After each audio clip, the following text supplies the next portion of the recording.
So this is the last video for the short review on Hematology 2. Okay, tapos na tayo sa substitution test, no? Iwan na natin yung mga secondary hemostasis natin. Let's proceed with your fibrinolysis and thrombosis. So we have regulatory mechanisms to balance the coagulation factors and the anticoagulation proteins. So unahin natin itong mga natural anticoagulants natin. Okay, number 1, your TFPI or tissue factor pathway inhibitor or tinatawag nating Kunitz. Okay? So we have two types. Kunitz 1 inhibits your 7 and tissue factor complex. Your Kunitz 2 inhibits your factor 10. APC naman or the activated protein C. Si protein C inhibits your 5 and 8. Antithrombin naman or ET or in other books, antithrombin 3. It inhibits not only your thrombin but also your 9, 10, and all of the contact group. Ano yung mga contact group? 11, 12, and prekallikrein and HMWK. ZPI naman, Z-dependent protease inhibitor, inhibits your 10 and 11. Protein S naman, it is not a solo protein. It needs a partner. So, kapartner niya si APC and TFPI. Heparin cofactor 2 naman, solely inhibits your thrombin. And then, thrombomodulin naman, it modulates the binding of your thrombin to activate the protein C. So, maraming kapartner si APC, thrombomodulin, and your protein S. Other natural anticoagulants ay protein C inhibitor. Okay? It inhibits your thrombin, your activated protein C, the TAT complex, the thrombin thrombomodulin complex, and urokinase. Others are plasma proteins, no? Alpha-1 antitrypsin and alpha-2 macroglobulin both inhibits your APC and thrombin. Okay, next naman, the last step of your hemostasis is the fibrinolysis. And nagsa-start yan mag-umpisa hours after the initiation of your coagulation. So, halos sabay yan nangyayari. Okay? So, aralin natin muna yung mga key players of your fibrinolysis, which is the following proteins. Plasminogen, ito yung inactive form pa lang. Pero although inactive form, kaya na niyang mag-degrade ng mga proteins. Plasmin naman, it can digest not only your fibrin clot but also the fibrinogen. Okay? Next, your tissue plasminogen activator or your TPA. From the name itself, it activates the plasminogen. And bakit may mention tayo ng tissue plasminogen factor? Kasi galing siya sa endothelium tissue. Okay? Doon siya napoproduce. Urokinase plasminogen activator naman, it activates your plasminogen pero galing naman siya sa kidneys. Diba? From the urine-forming organs, okay? Such as your kidneys. Streptokinase naman, it activates your plasminogen, no? Pero hindi to naturally occurring. Present lang to sa mga pasyente na may previous streptococcal infection na nag-iwan ng enzyme called streptokinase sa katawan nila.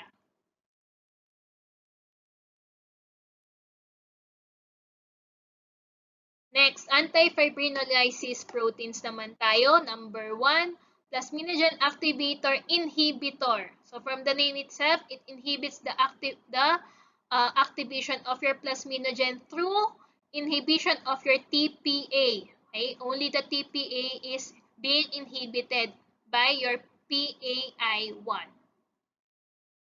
Next naman, alpha-2 antiplasmin. From the name itself, it inhibits the plasmin. Then next, your TAFI or thrombin activatable fibrinolysis inhibitor.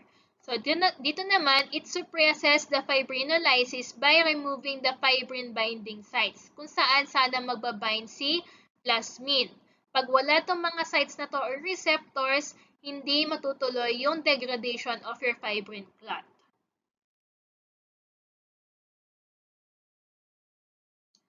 Okay, alpha-2 antiplasmin naman tayo. So from the name itself, antiplasmin. So it inhibits your plasmin. And ginagamit ito in clinics, no, sa mga drugs. One of the most famous drugs na may antiplasmin activity is your tranexamic acid. Ito, ginagamit ito kapag ang pasyente ay nag-undergo ng dental procedures such as bunot, yung mga yan, root canal, menorrhagia. Ano ibig sabihin ng menorrhagia? Excessive menstruation, okay? Epistaxis naman, nose bleeding. So, for bleeding, symptom yan, no? Yung tranexamic acid. Ito, mas ginagamit ito. Kilala to sa brand name na Hemostan. Next naman, itong aminocaproic acid, less common siya sa clinic pero same din ang kanyang effect. No? Anti-plasmin activity din ito.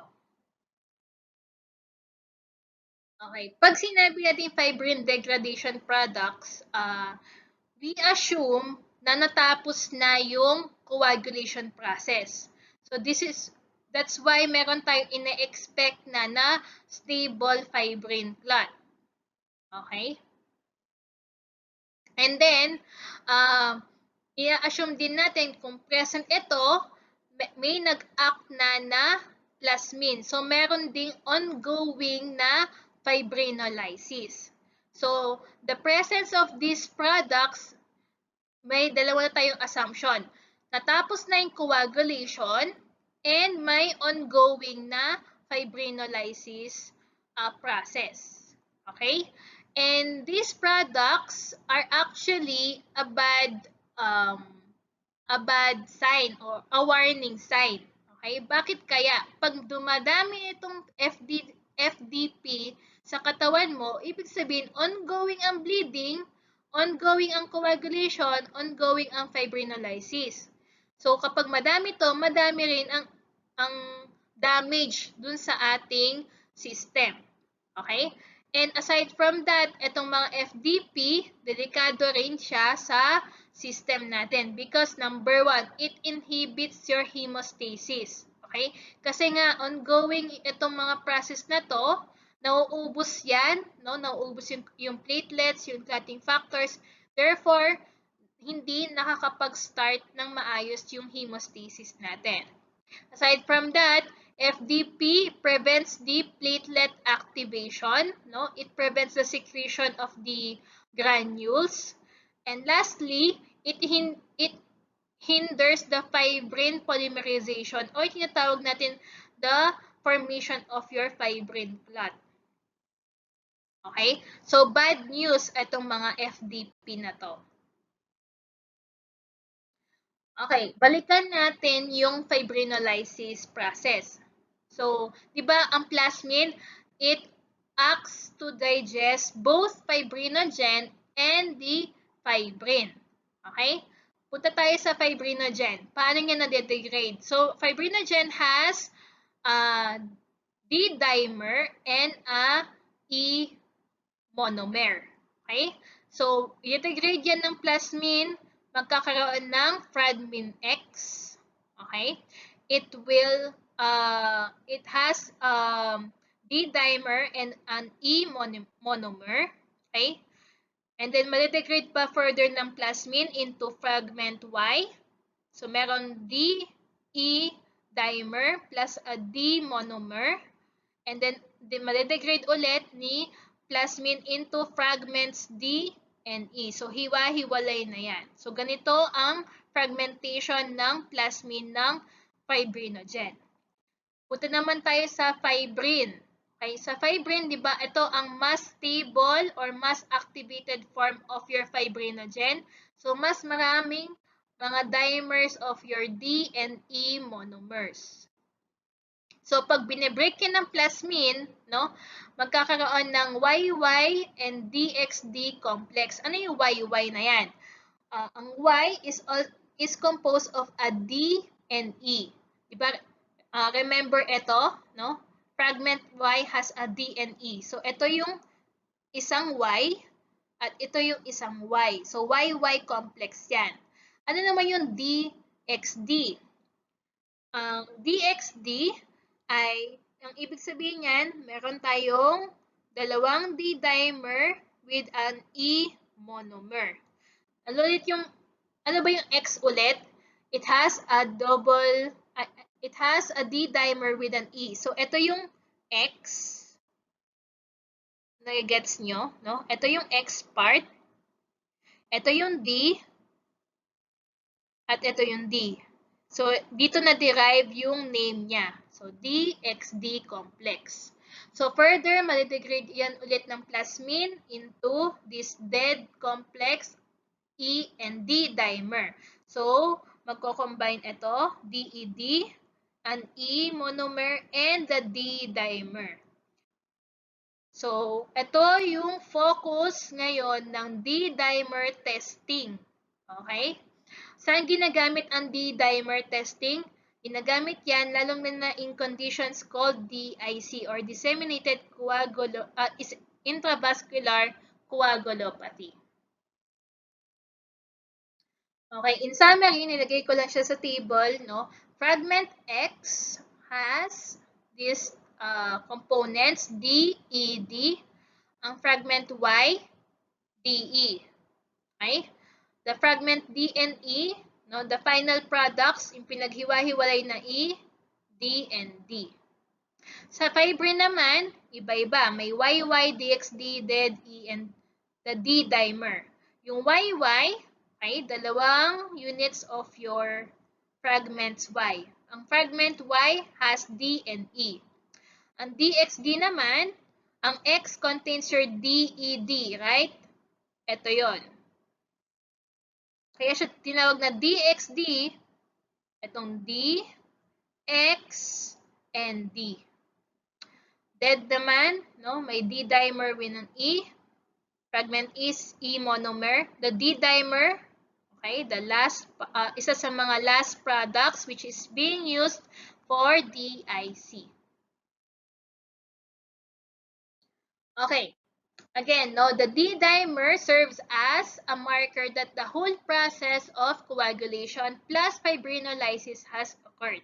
Kapag maraming ganyan, problematic nga. Okay? Because this FDPs inhibits your hemostasis, platelet activation, and the stabilization of your fibrin. It is a marker for thrombosis, no? As ano ang other term? Clot former.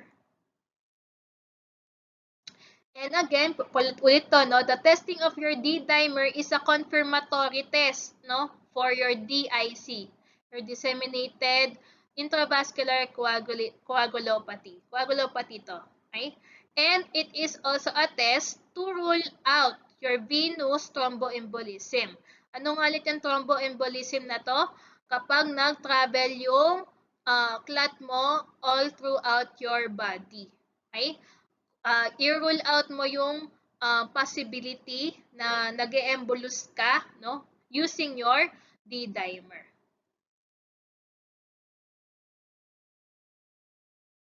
Okay, so aside from inherited problems in fibrinolysis, so meron tayong tinatawag na acquired coagulation inhibitors, no? Hindi ito naturally occurring, okay? Bigla na lang to na-form, idiopathic, kumbaga, okay? And it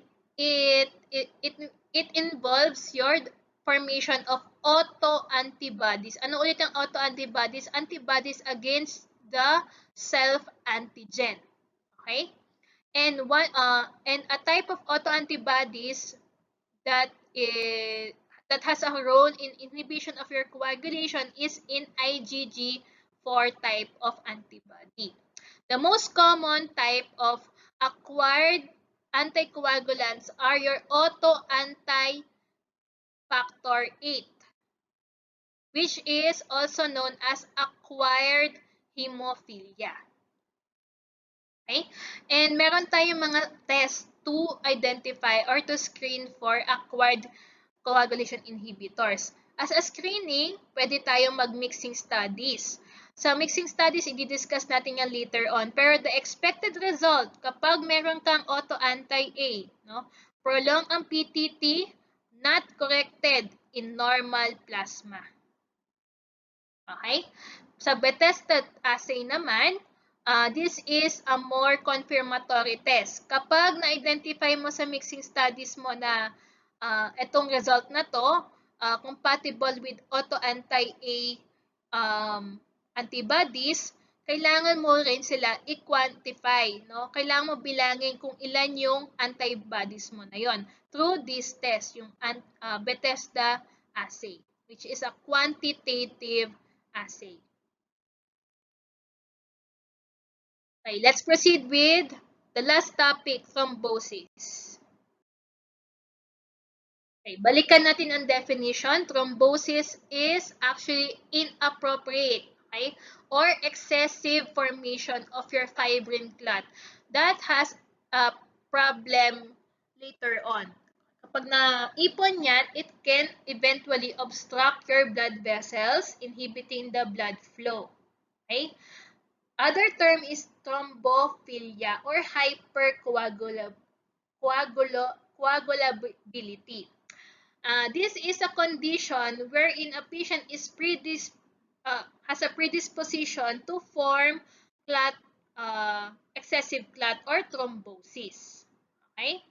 And then, meron tayong tinatawag na embolus naman. Itong embolus, ito yung thrombus or clot na nagta-travel away from its source. Okay? So, pwede yan mag-travel sa heart, causing your MI or heart attack. Pwedeng to travel sa lungs, causing your pulmonary embolism. Sa brain, pwede mag-cause yan ng stroke.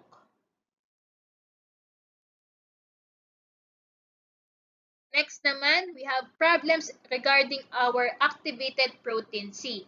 Recall din natin, no, activated protein C inhibits SIR5 and 8. Ang cofactors niya is protein S. The activator is the thrombin thrombomodulin complex. Meron tayong iba-ibang problems, no? Meron tayong problem in numbers, okay? Such as in protein C deficiency. And meron tayong tinatawag na non-functional problem. Okay yung number pero hindi makapag-function ng maayos. Such as in APC resistance or in other books, factor V Leiden mutation. Okay, next naman, anti-phospholipid antibody syndrome or APAS. This is not the final diagnosis. Actually, ang APAS, kasama yan ng other condition. No? It is a secondary to another autoimmune. Madalas autoimmune disorder siya. Okay? So, anong mga antibodies ang kasama sa APAS? Number 1, your lupus anticoagulant, which is the most dangerous type of antibody, no? Kasi it has an effect to our coagulation process. Next, your anti-cardiolipin antibodies, which cross-react with your VDRL testing. Diba sa VDRL, you make use of your cardiolipin as reagent. And lastly, your anti-beta-2 glycoprotein 1 antibodies. So we have 3 major antibodies. Hindi lang ito, pero ito yung tatlong pinakamaraming antibodies present in your APAS. Okay, Dahil may connection to sa ating coagulation process, dito tayo magpo-focus sa ating lupus anticoagulant. Okay, ano ang pinaka mainam na gamitin natin as a method to test for lupus anticoagulant? So, pwede tayo mag-substitution testing. No? In APAS, not corrected for all prepared agents. No? H serum, fresh serum, H plasma, fresh plasma, adsorbed plasma, okay? Lahat na yan affected or not corrected. Okay? Kasi lahat ng clotting factors ini-inhibit niya. Pwede ka na rin mag-proceed with mixing studies. Sa mixing studies, kaya siya tinawag na mixing kasi after testing for PTT, you mixed it with a normal plasma. Ano ba ulit ang meron sa normal plasma? It contains all of your clotting factors. Okay? So, paano natin i-interpret yung mga test results in mixing studies? Unahin natin, no, ito. Prolonged thrombin time. Okay? PTT is corrected after hepzyme. Ano ba yung hepzyme na yan? It is an enzyme which degrades your heparin. So, pag tinanggal ni hepzyme yung heparin dun sa blood specimen, okay, and na-correct yung PTT mo, ibig sabihin, may heparin compound yung blood specimen. So, more or less, you assume that there is a heparin overdose. Next naman, PTT is prolonged and not corrected after normal plasma. So, again, kapag laging not corrected yan, lupus anticoagulant. Next, PTT is prolonged. PTT is corrected after incubation of normal plasma. Ibig sabihin, meron tayong clotting factor deficiency kasi nga the normal plasma contains all clotting factors. Kapag minix mo yan with the blood specimen at na-correct, ibig sabihin may clotting factor deficiency nga. Okay? Next naman, PTT is prolonged. PTT is not corrected after incubation of your normal plasma. Ibig sabihin, meron kang either anticoagulant excess or ano yung na-discuss natin kanina, baka mayroong acquired hemophilia. Ano nga ulit ang acquired hemophilia? Autoantibodies against your clotting factor 8.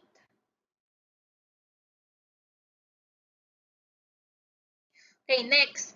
What are the blood disorders that predispose the patient to form thrombosis? So, meron tayong mga tag ito, di ba nga sabi nga natin, it's not, thrombosis actually, again, not your final diagnosis. So, you have to investigate further anong nagkakos nun. So, baka isa sa mga to. Okay? Unahin natin ang myeloproliferative disorders. So, sa myeloproliferative disorders, kung matatandaan nyo, we have 4 conditions. CML is chronic malignous leukemia. PV is polycythemia vera. ET is essential thrombocythemia. PMF is your primary myelofibrosis. So, sa apat na to, the common denominator is that they have all increased number of platelet and activity. So, kapag may ganito, sensitive sila mag-form ng platelet plugs. Therefore, clot former sila. Another type of condition is M3 leukemia or EPML or acute promyelocytic leukemia. Dito, ang problem natin, not only yung thrombosis depends on the formation of the DIC. Ito lang ang leukemia na nagkakaroon ng DIC. Okay? And another important to take note, M3 has pagod cells and tinatawag nating our rods.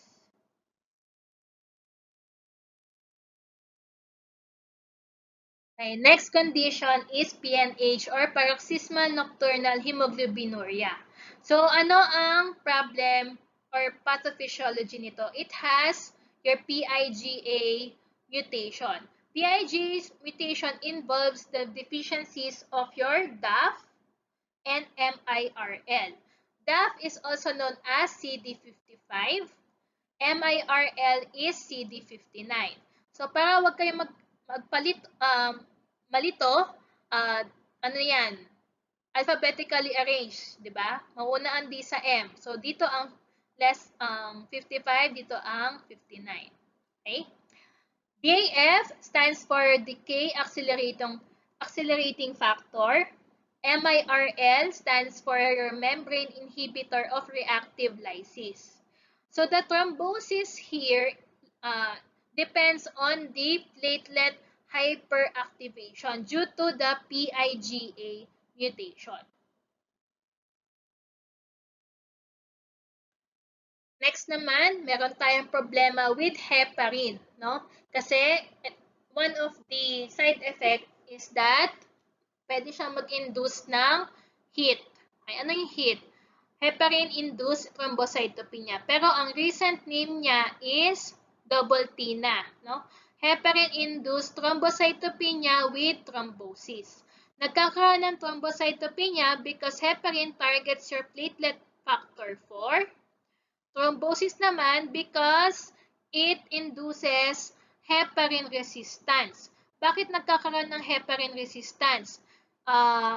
Recall lang natin, no? Heparin activates your antithrombin, which inhibits your thrombin. So, dapat walang thrombosis. Pero kapag nagkaroon ng resistance, no? Nasanay yung katawan mo sa heparin. So, wala nang effect ngayon si heparin in inhibition of your thrombin. So, kapag walang inhibition ng thrombin, nagkakaroon ka ng thrombosis. Another nice to know information is ano ang confirmatory test for heparin-induced thrombocytopenia with thrombosis? Your serotonin release assay. So, pakilagyan ng star. Okay. We have three types of heparin. We have unfractionated heparin, low molecular weight heparin, and fondaparinux. Okay? So, ang unang-una dyan na na-form is yung UFH or unfractionated heparin. Ito yung unang na-discover. It has a large molecule. It can cause your HIT and mostly kailangan ng monitoring kasi mataas ang chance ng toxicity. Kapag nagkaroon ng toxicity, you can use your potassium sulfate. LMWH naman tayo. This is the smallest type of heparin. Or the smallest, it can cause HIT. Pero, no need na for APTT monitoring. Okay? If ever man na nagkaroon ng toxicity sa LMWH, pwede ka pa rin gumamit ng protamine sulfate. At ito na yung newest type of heparin. Although it has a large molecule because this is actually man-made, no? It has no side effects such as your HITT. So no need na for monitoring, no need na for antidote administration. Okay, balikan natin si DIC or Disseminated Intravascular Coagulopathy. In other books, ang name niya is Defibrination Syndrome or Consumption Coagulopathy kasi inuubos niya yung clotting factors mo. It is implicated in several conditions. Sabi nga natin, it is not the final diagnosis. It is a consequence of another problem. So, associated siya with hemorrhagic viral syndrome such as your dengue. No, most common cause of death in dengue patients is your DIC. Gram-negative bacterial infection, no? Pregnancy, okay? And your microangiopathic hemolytic anemia.